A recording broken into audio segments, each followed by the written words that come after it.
Hello friends, मेरा नाम है डॉक्टर रमेश कुमार ठाकुर और आज डिस्क्रीट मैथ के लेक्चर 33 में मैं आप लोगों का स्वागत करता हूं, जहां हम पढ़ेंगे नंबर थ्योरी एंड काउंटिंग के पार्ट 3 की।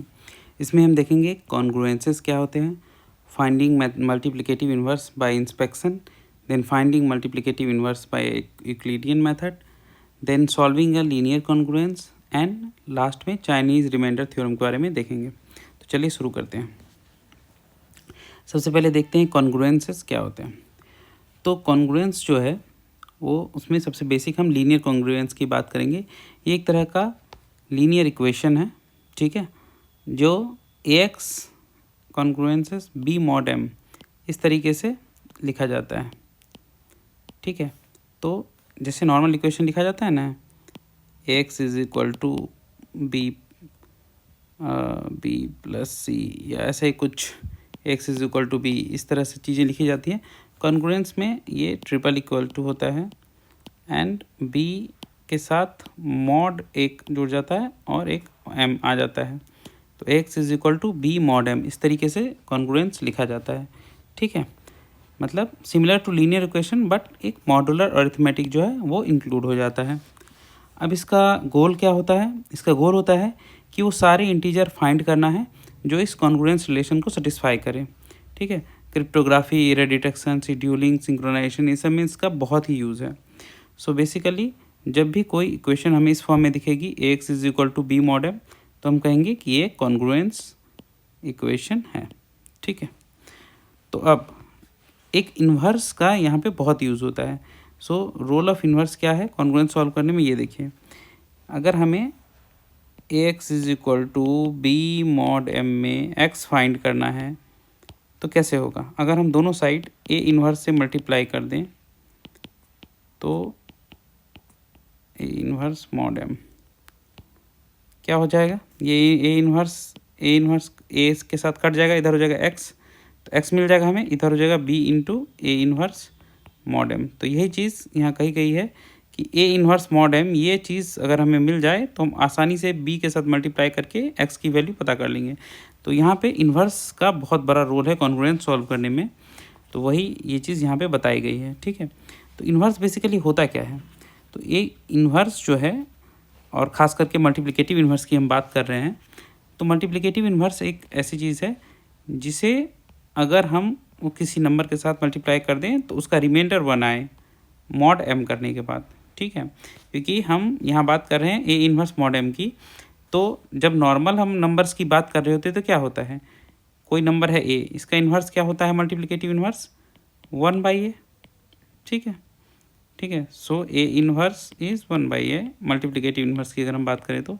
सिमिलरली अगर हम A इन्वर्स mod M की बात करें तो ये एक ऐसा नंबर है जिसमें अगर हम mod M करें तो हमें 1 मिले, यही होता है हमारा मल्टीप्लिकेटिव इन्वर्स इन मॉडुलर अरिथमेटिक, राइट। जैसे यहाँ पे कुछ मल्टीप्लिकेटिव इन्वर्स की बात की गई है, देखिए अंडर mod n, यहाँ n है mod में, तो A इंटू A इन्वर्स क्या है, अगर हम mod n करें तो 1 मिले। जैसे हमें 3 का इन्वर्स ढूंढना है mod 5 के रिस्पेक्ट में, तो 3 को किस चीज़ से मल्टीप्लाई करेंगे mod 5 करने पे 1 मिले, तो देखिए 3 इंटू 2 और करेंगे तो क्या होगा 6 को mod 5 करेंगे तो 1। सो 3 mod M का इन्वर्स जो है वो 2 होगा, मतलब 3 इन्वर्स mod 5 जो है वो 2 होगा, समझ गए। सिमिलरली 2 को इन्वर्स अगर हम ढूंढें mod 11 के रिस्पेक्ट में तो क्या होगा, 2 को किसी से मल्टीप्लाई करें कि 11 से डिवाइड करने के बाद 1 रिमाइंडर बचे, तो देखिए 2 इंटू 6 अगर करेंगे और फिर mod 11 करेंगे तो 1 बचेगा, तो 2 इन्वर्स mod 11 जो है वो हमारा क्या होगा 6 होगा। इसी तरीके से इन्वर्स हम फाइंड करते हैं। तो आप लोग समझ ही गए होंगे कि इन्वर्स कैसे फाइंड किया जाता है, कि उसे किस नंबर से मल्टीप्लाई करें ताकि उसमें वो मॉड वाले नंबर से डिवाइड करके हमें रिमाइंडर 1 मिले, यही होता है इन्वर्स, और इसका बहुत यूज़ होता है कॉन्ग्रुएंस सॉल्व करने में। अब देख लेते हैं कि मल्टीप्लिकेटिव इन्वर्स फाइंड करने के क्या क्या तरीके हैं। तो 2 तरीके हैं, एक तो होता है फाइंडिंग इन्वर्स बाय इंस्पेक्शन, अगर नंबर छोटा हो तो, यहाँ भी लिखा हुआ है कि अगर स्मॉलर नंबर हो तो डायरेक्ट हम इंस्पेक्शन से फाइंड कर सकते हैं, और लार्जर नंबर हो तो यूक्लिडियन एल्गोरिथम लगाते हैं। दोनों मेथड हम 1 बाय 1 देख लेंगे। तो जब स्मॉलर नंबर है तो हम इंस्पेक्शन से ही फाइंड कर सकते हैं। जैसे अगर हमें कहा जाए find the inverse of 3 modulo 7, मतलब हमें पूछा गया है what is the value of 3 inverse mod 7, ये पूछा गया है। तो जस्ट हमें वो नंबर पता करनी है जिसमें मान लीजिए 3 इंटू एक्स, हमें वो एक्स पता करनी है जिसमें हम 3x में मॉड 7 करेंगे तो हमें 1 मिल जाए, तो हमें वो x चाहिए। तो ये बहुत ही सिंपल है। हम क्या करेंगे, एक टेबल बना लेंगे, x की वैल्यू रखते चलेंगे 1 से लेके स्टार्ट करके बढ़ाते चलेंगे, हम 3x देखते चलेंगे और फिर 3x के साथ उसमें 3x मॉड 7 देखते चलेंगे। जैसे ही हमें 3x मॉड 7 1 मिलता है, ठीक है, तो हम रुक जाएंगे और हम बोलेंगे x की वो वैल्यू जो है हमारा सॉल्यूशन है। जैसे x इज इक्वल टू 1 रखेंगे तो 3x 3 हो जाएगा, 3x मॉड 7 3 हो जाएगा, 1 नहीं मिला, आगे बढ़ते हैं। x is equal to 2, 3x is equal to 6, mod 7 करेंगे, 6 मिला, नहीं मिला 1, आगे बढ़ेंगे। x is equal to 3, 3x is equal to 9, mod 7 करेंगे 2, नहीं मिला 1, आगे बढ़ेंगे। x is equal to 4, 3x is equal to 12, mod 7 करेंगे 5, नहीं मिला 1, आगे बढ़ेंगे। x is equal to 5, 3x is equal to 15, mod 7 करेंगे, मिल गया 1, यस, हम रुक जाएंगे। तो हमारा काम है कि हमें तब तक ये x की वैल्यू बढ़ाती रहनी है जब तक कि हमें वो मल्टीप्लाई करके देन मॉड करके हमें 1 ना मिले। तो इस तरह से जब हम बढ़ाते चलेंगे, देखें तो 5 पे हमें मिल गया, तो हम क्या बोलेंगे, 5 is the inverse of 3 mod 7, so 3 inverse mod 7 is nothing but 5। तो इसी तरह से हम इंस्पेक्शन के थ्रू मल्टीप्लिकेटिव इन्वर्स किसी भी स्मॉलर नंबर्स का निकाल सकते हैं। तो ये स्मॉलर नंबर में तो चलेगा, बट व्हाट अबाउट कि अगर नंबर बहुत बड़े बड़े हों, इन्वर्स 200 300 150 इसके रेंज में निकले, कब तक हम ये टेबलर प्रेजेंटेशन करते रहेंगे। तो उस केस में हमें क्या करना पड़ता है, मल्टीप्लिकेटिव इन्वर्स निकालना पड़ता है बाय यूक्लिडियन मेथड। तो देख लेते हैं, जैसे कोई लार्ज मॉडुलर से like find the inverse of 27 modulo 392, मतलब हमें बोला गया है कि 27 इन्वर्स मॉड 392 क्या होगा। अब ये थोड़ा सा बड़ा क्वेश्चन है, तो इसमें हम क्या करेंगे, यूक्लिडियन मेथड लगाएंगे। यूक्लिडियन मेथड क्या कहता है कि सबसे पहले ये जो 392 है ना, इसको 27 के मल्टीप्लिकेशन में लिखने की कोशिश करो, जितने नज़दीक तक हम लिख पाएँ। तो ये होता है 27 गुने 14 से 27 इंटू 14 प्लस 14, ठीक है, क्योंकि ये 14 तो अब 27 से कम है, तो 14 मल्टीप्लाई करके ही लिख सकते हैं, प्लस जो बचेगा उसको हम लिख देंगे और इसे मान लीजिए हम इक्वेशन 1 का नाम दे देते हैं, this is nothing but equation 1। Now अब सेकेंड टर्म में ये जो 27 है वो यहाँ पे आ जाएगा और इसको लिखना है ये जो लास्ट में रिमाइंडर बचा उसके टर्म्स में। तो 27 क्या हो जाएगा रिमाइंडर के टर्म में, 14 इंटू 1 प्लस 13, सेम तरीके से, क्योंकि 14 को 1 से मल्टीप्लाई करेंगे 14 प्लस 13 बचेगा। अब ये सिमिलरली ये जो 14 है ये यहाँ आ जाएगा और ये रिमाइंडर जो है इसके टर्म में हम 14 को लिखेंगे, ठीक है। तो ये हो जाएगा 13 इंटू 1 प्लस 1, और ये काम तब तक करते जाएंगे जब तक कि रिमाइंडर 1 ना आ जाए, ठीक है। हमारा काम वैसे भी क्या होता है, इन्वर्स में रिमाइंडर 1 लाना, और एक एक करके सारे को हम इक्वेशन बनाते चलेंगे। तो सबसे पहले हमने 392 जो हमारा मोड में था उसको हमने सबसे आगे लिखा, उसको 27 के टर्म में लिखा, ठीक है। उस कुछ मल्टीप्लिकेशन आया और कुछ रिमाइंडर आया, फिर रिमाइंडर जो मल्टीप्लिकेशन जिससे हम कर रहे थे 27 को हमने ले लिया मेन नंबर की तरह, और जो हमारा रिमाइंडर था उससे हमने उसको चेक किया कितने मल्टीपल लग रहे हैं। फिर हमारा कुछ मल्टीप्लिकेशन वाला फैक्टर आया और कुछ रिमाइंडर आया, फिर जिससे हम मल्टीप्लिकेशन कर रहे थे उसको हम मेन में ले आए और फिर उसको हमने रिमाइंडर के साथ चेक किया कितने मल्टीप्लिकेशन लग रहा है और रिमाइंडर क्या आ रहा है। ये काम तब तक किया जब तक कि 1 ना आ जाए। अब ये जब सारे काम हो गए तो हम क्या करेंगे, सबसे लास्ट वाला जो इक्वेशन है उसको लेंगे और रीअरेंज करेंगे इस तरीके से कि हमारा 1 एक साइड आ जाए। तो ये क्या हो जाएगा, 1 एक साइड लाने के लिए हमें क्या करना पड़ेगा, 14 तो इधर ही है, 13 को लेफ्ट में ले जाना पड़ेगा। तो इसके लिए क्या करेंगे, 14 प्लस 13 इंटू -1, ये प्लस 13 है तो -13 हो जाएगा, तो 13 इंटू -1 ऐसे भी लिख सकते हैं इज इक्वल टू 1। अब हम क्या करेंगे, ये जो 13 का वैल्यू है ये इस वाली इक्वेशन से उठा के, इक्वेशन नंबर 2 से उठा के इस वाली इक्वेशन में रख देंगे। मान लीजिए इक्वेशन 4 हो गया, इसको हमने नाम दे दिया इक्वेशन 4। तो इसमें 13 का वैल्यू रखने पे क्या हो जाएगा, यही लिखा गया, we take the value of 13 from equation 2। तो 13 को अगर हम लिखें तो लिख सकते हैं 27 माइनस 14 इंटू -1, क्योंकि 13 क्या हो जाएगा 27 प्लस 14 इंटू -1, ये 14 इधर लेफ्ट में जाएगा तो 14 इंटू -1 हो जाएगा। तो इस चीज़ को उठा के अब हम इस इक्वेशन में 4 में डाल देंगे। तो क्या हो जाएगा, 14 तो पहले से था, 14 प्लस 13 की जगह हम लिख देंगे ये वाला 27 प्लस 14 इंटू -1, 27 प्लस 14 इंटू -1, और इंटू -1 लास्ट वाला तो था ही, वो भी रहेगा ही, इंटू -1 इज इक्वल टू 1 तो था ही इसमें, इज इक्वल टू 1 यहाँ हो जाएगा। तो जब इसको सॉल्व करेंगे तो हम देखेंगे क्या हो जाएगा, 14 प्लस 27 इंटू -1, ये 27 जो है बाहर वाले -1 से मल्टीप्लाई हुआ तो हो गया 27 इंटू -1, और फिर अंदर वाला 14 इंटू -1 फिर -1 से मल्टीप्लाई हुआ तो -1 इंटू -1 +1 हो गया, तो +14 इज इक्वल टू 1 हो गया। अब ये देखिए 2 14 हो गया, तो इसको लिख सकते हैं 2 इंटू 14 प्लस 27 इंटू -1, ठीक है। इसको एज इट इज छोड़ देंगे, इज इक्वल टू 1। इसको हम नया इक्वेशन का नाम दे देंगे इक्वेशन 5। अब इतना कुछ होने के बाद हमारी सारी चीज़ें 14 एंड 27 में आ गई। हमें क्या है, सब कुछ चाहिए 27 एंड 392 में, तो इसके लिए हम 14 को रिप्लेस कर देंगे यहाँ से, इक्वेशन 1 से 14 की वैल्यू लेंगे और उसको इसमें पुट कर देंगे ताकि सब कुछ 27 एंड 392 में आ जाए। तो यहाँ पे 14 की वैल्यू अगर हम लेंगे तो क्या हो जाएगा, देखिए इक्वेशन 1 से 14 को क्या लिख सकते हैं, 392 प्लस 27 इंटू -14, क्योंकि ये क्या था 27 इंटू 14 प्लस 14 था, ये लेफ्ट में जाएगा तो हो जाएगा 392 प्लस 27 इंटू -14। तो इस चीज़ को हम पुट कर देंगे इक्वेशन 5 में, यहाँ पे है ना 5, ये क्या है 2 इंटू 14, तो 14 की जगह पे क्या लिख देंगे, 2 इंटू 14 की जगह पे ये चीज़ 392 प्लस 27 इंटू -14 प्लस 27 इंटू -1, ये तो पहले से था इक्वेशन 5 में, 27 इंटू -1 इज इक्वल टू 1 आ गया।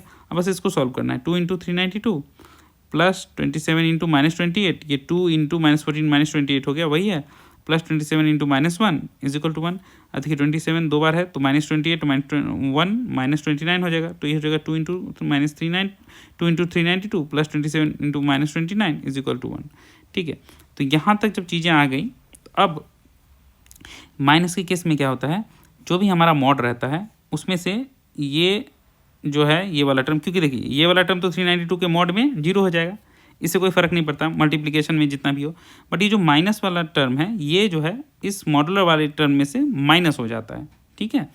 तो ये हो जाएगा 27 इंटू 363, कैसे, क्योंकि 392 में से आप 29 को माइनस करिएगा तो क्या होगा, 12 में से 9 गया, सही, 3, 8 में से 2 गया 6, और ये 3, 363, तो यही वो हो गया 363, 27 इंटू 363, और इसको लिख सकते हैं 1 इंटू मॉड 392, मॉड लगा दिया। तो अब ये बन गया हमारा जनरल इक्वेशन। ये वाला टर्म तो गायब ही हो जाएगा क्योंकि मॉड लगाने के बाद ये टर्म का कोई मतलब नहीं बनता है, ये तो 392 के मल्टीपल में है, तो ये बन जाएगा 27 into 363 is equal to 1 mod 392। मतलब अब हमें क्या समझ में आया, ये वो कौन सी नंबर है जिससे मल्टीप्लाई करके 1 आ रहा है, तो 363 वो नंबर है, तो 363 या इसके मल्टीपल में कोई भी नंबर होगा वो सब आंसर होंगे। तो हम फाइनल रिजल्ट में लिख सकते हैं 27 का इन्वर्स जो है 363 मॉड 392 हो जाएगा, ठीक है। यही हो जाएगा हमारा फाइनल आंसर कि 363 ही हमारा 27 इन्वर्स 3 मॉड 392 है, क्या 363, ठीक है, यही हो जाएगा आंसर। या बोल सकते हैं कि इसमें मॉड 392, क्योंकि मॉड लगाने के बाद इसके मल्टीपल वाले जो सारे हैं वो सब इसके आंसर में आ जाएंगे। तो ये हो गया हमारा फाइनल आंसर यूक्लिडियन के थ्रू। अब क्या है, लीनियर कॉन्ग्रुएंस को सॉल्व करने का क्या तरीका है। अभी तक तो हमने देखा मल्टीप्लिकेटिव इन्वर्स निकालने का। अब लीनियर कॉन्ग्रुएंस जो होता है वो किस फॉर्म में होता है, x is equal to B mod m के फॉर्म में। अब ये इक्वेशन सॉल्व कैसे होता है उसका ये स्टेप है। तो सॉल्व करने से पहले हमें क्या करना होगा, हमें ये देखना होगा कि जीसीडी निकालना होगा ए एम का, जो ए है और एम है इसका जीसीडी निकालना होगा। अगर इसका जीसीडी कुछ डी कोई नंबर निकलता है तो उसके बाद बी बाई डी करके हम चेक करेंगे, जो बी है उसमें डी से भाग देंगे, जो भी जीसीडी हमारा आया रहेगा किसका, ए और एम का, ये होता है डी। अगर ये पॉसिबल है, कोई इंटीजर आ रहा है तो ही सॉल्यूशन निकलेगा, अदरवाइज सॉल्यूशन निकलेगा ही नहीं। उसका जब सॉल्यूशन निकलेगा तो हम डी मॉड एम करेंगे, ठीक है, और देखेंगे जो भी नंबर आ रहा है उतने नंबर ऑफ सॉल्यूशन पॉसिबल होंगे, राइट। अब दोनों साइड को हम डिवाइड कर देंगे डी से, ठीक है, ताकि वो इक्वेशन हमारा छोटा हो जाएगा। और उसके बाद फिर उसको सॉल्व करने के लिए दोनों साइड में मल्टीप्लाई करेंगे किससे, मल्टीप्लिकेटिव इन्वर्स ऑफ ए से, ताकि हमारा इक्वेशन एक साइड एक्स के फॉर्म में आ जाए। तो क्या हो जाएगा, A X is equal to B mod M हो जाएगा, A into A inverse X is equal to B into A inverse mod M. यहाँ पे ए इन्वर्स कट जाएगा, ये बन जाएगा क्या, x is equal to B into A inverse mod m. इससे हमारा सोल्यूशन निकल जाएगा। और चूंकि जनरल सोल्यूशन की हम बात कर रहे हैं यहाँ पे, क्योंकि मल्टीपल सोल्यूशन पॉसिबल है ना, तो यहाँ से तो एक सोल्यूशन निकलेगा, वो हो जाएगा हमारा एक्स नॉट। तो मल्टीपल सोल्यूशन होगा तो क्या होगा, एक्स के एन नंबर ऑफ सोल्यूशन निकलना हो जाएगा एक्स नॉट, जो पहला सोल्यूशन हमारा यहाँ से निकलेगा, plus k into m by D, ये हमारा हो गया जनरल सोल्यूशन। यहाँ के की वैल्यू आप 1 0 1 2 3 4 कुछ भी डाल सकते हैं। इस तरीके से जितने नंबर ऑफ सॉल्यूशन होंगे 2 3 4 5 सब यहाँ से निकल जाएंगे। ठीक है, तो अब एक एग्जाम्पल करके देख लेते हैं तो अच्छे से समझ में आ जाएगा। देखिए एक इक्वेशन है 14x is equal to 12 mod 18।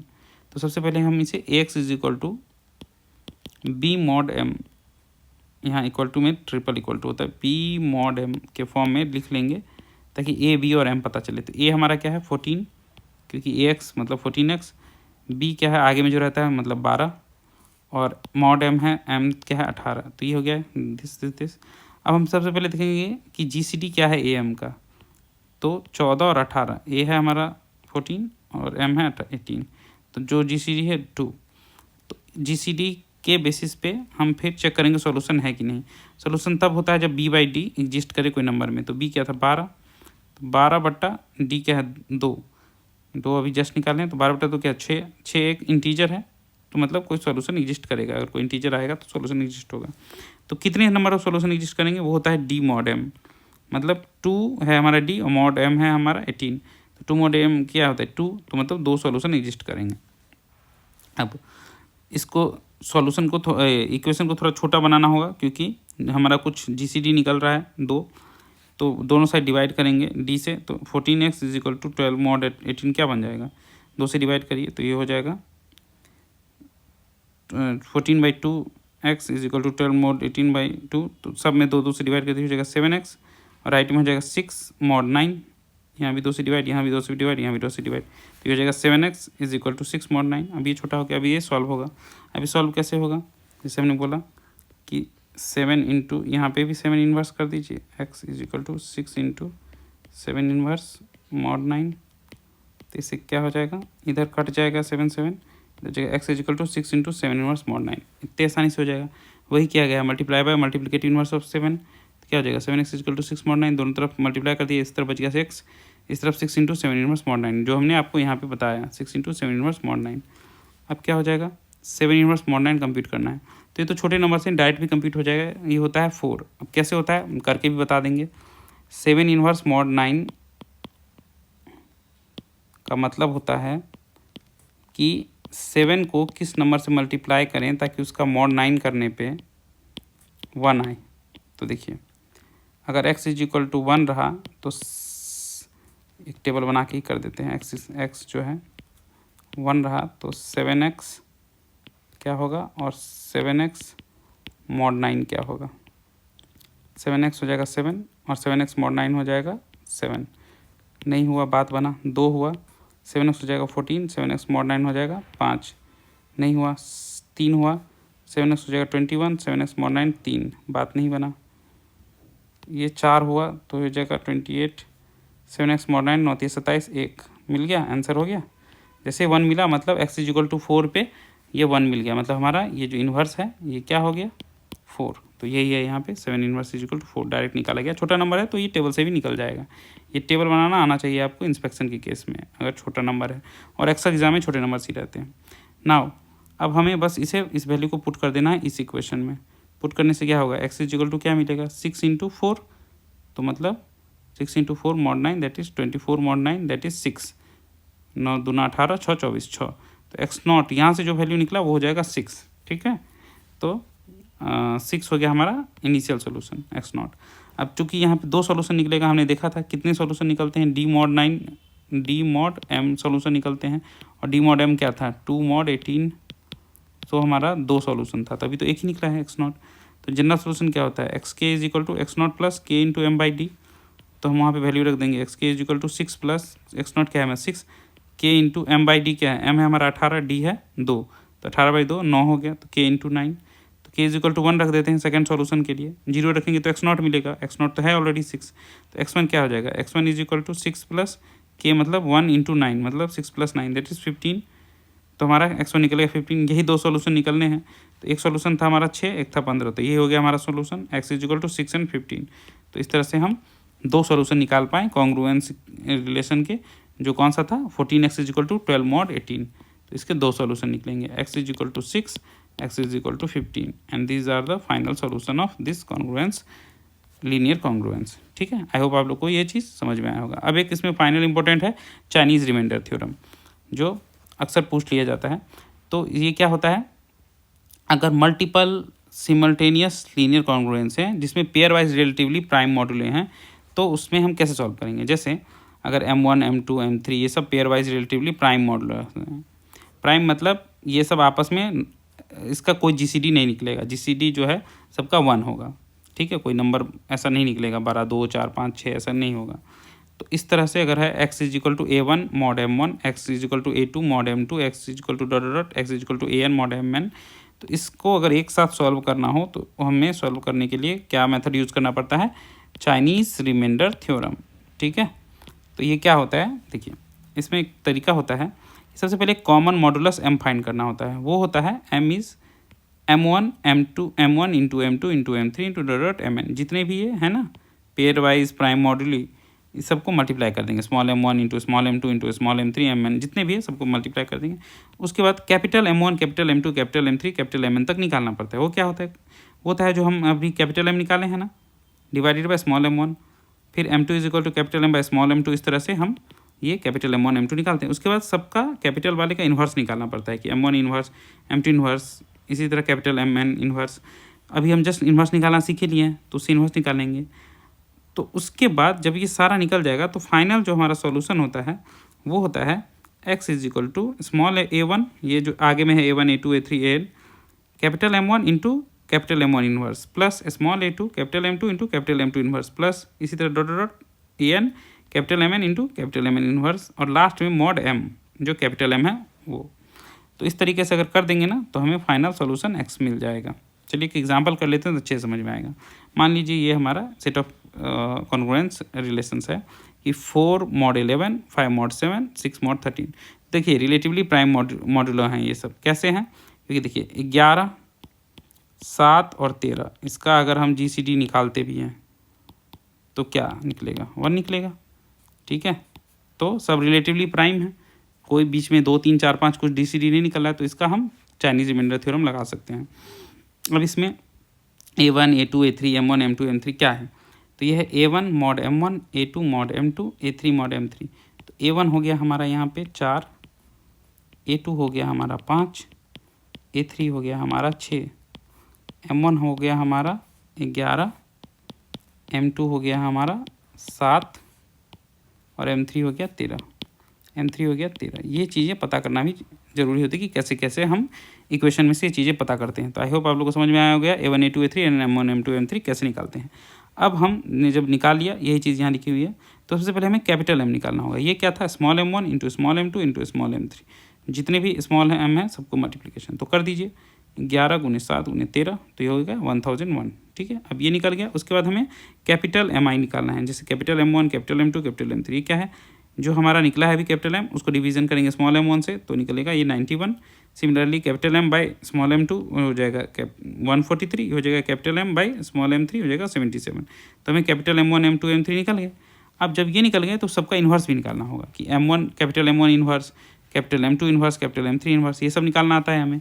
अभी जस्ट हमने M1 निकाला है क्या है 91, तो ये हो जाएगा 91 इन्वर्स मॉड 11, ठीक है। तो ये हमको पता है कैसे निकालना है। अगर बड़ा नंबर है तो हम यूक्लिडियन कर सकते हैं, जब सारा कैलकुलेशन करेंगे तो हमें पता चलेगा कैपिटल M1 इन्वर्स 4 है। Similarly capital M2 inverse 143 inverse mod 7 है, तो ये निकलेगा 5, और capital M3 inverse 77 inverse mod 13 है जो कि निकलेगा 12। तो ये तीनों जब आपको निकल जाएगा तो सिमिलरली फाइनल बस CRT का सॉल्यूशन क्या था हमारा वो लगा दीजिए। वो क्या था, A1 M1 into M1 inverse, A2 capital M2 into capital M2 inverse plus A3 capital M3 into capital M3 inverse और लास्ट में मॉड कैपिटल M, यही है। तो जब सारे वैल्यू बिठा दिए हमने 4 91 4 5 143 5 6 77 एंड 12 एंड मॉड 1001, इस सबको आप कैलकुलेशन फाइनल कर लीजिएगा, ये निकलेगा 565 मॉड 1001, और यही है हमारा final solution of Chinese remainder theorem. तो अगर आई होप आप स्टेप बाय स्टेप सही करते जाएंगे कि कैसे कैसे पहले कैपिटल M निकालते हैं सारे स्मॉल M को मल्टीप्लाई करके, फिर कैपिटल M1 M2 M3 ये सब निकालते हैं कैपिटल M में स्मॉल M1 M2 M3 को डिवाइड करके, फिर सबका इन्वर्स निकालते हैं capital M1 capital M2 capital M3, और फाइनल सॉल्यूशन का अगर आपको फॉर्मूला याद है तो आप चाइनीज़ रिमाइंडर थ्योरम की मदद से कोई भी लीनियर कॉन्ग्रुएंस रिलेशंस जो है उसको सॉल्व कर लीजिएगा। तो आई होप आपको ये वीडियो समझ में आया होगा। Thanks for watching the video.